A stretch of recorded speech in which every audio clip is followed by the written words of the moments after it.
Welcome back to Nasdaq Trade Talks. I'm your host, Jill Malandrino, global markets reporter at Nasdaq.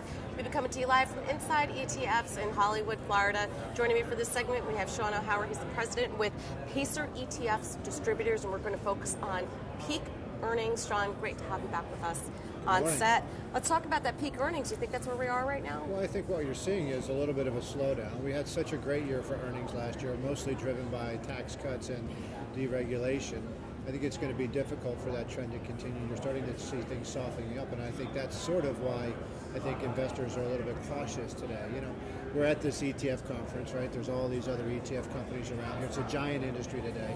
But I've been watching the volume on the big ETFs, and the volume hasn't been there this year. What I think that's saying is that people are sort of standing back and waiting to see what's going to happen. Let's see what earnings are going to be. Let's see how much they're going to slow. Let's see what happens with trade. I think the Fed's sort of taken that piece off the equation. But there still are a couple of headwinds out there, and maybe the biggest of all will be what our earnings look like going forward, and I'm not sure anybody's got a real clear picture of that. But you're even hearing that in forward guidance as well. Even corporate management, they're just unsure. It's a very unstable environment, with the exception of the Fed, who is clearly more dovish at this point, and I think that's why we saw the market turn on its head from December into where we are now. We almost virtually recouped all of those losses, but you're hearing that on the conference calls and when you're looking at the filings and so forth. There's nothing clear cut. Maybe a couple buybacks. You're not seeing the capex investment, which in my mind you would think the tax cuts were there for to invest in growth, and you're just not seeing that. Well, you're seeing some of it, believe it or not. So we have a product with Nasdaq at Pacer ETFs that tracks the Nasdaq 100, right?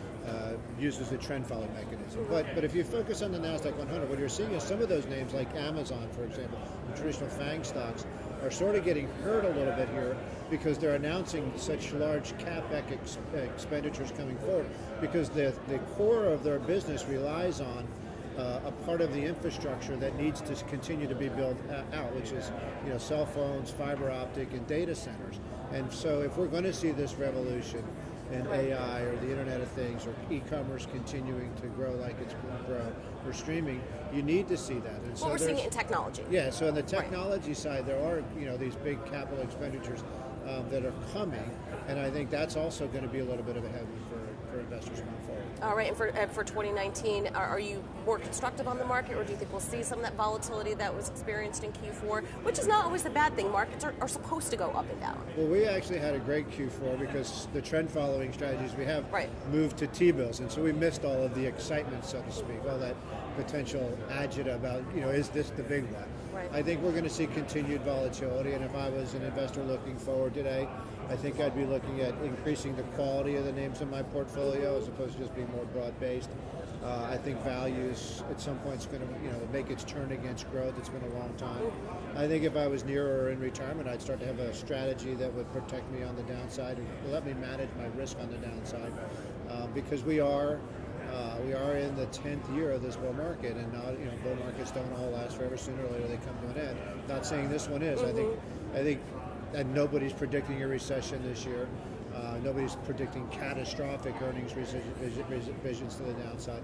So I think we go through a choppy 2019, and then we have to see where we go from there. Well, it's good for volumes. That we saw for sure. That's true. That's true.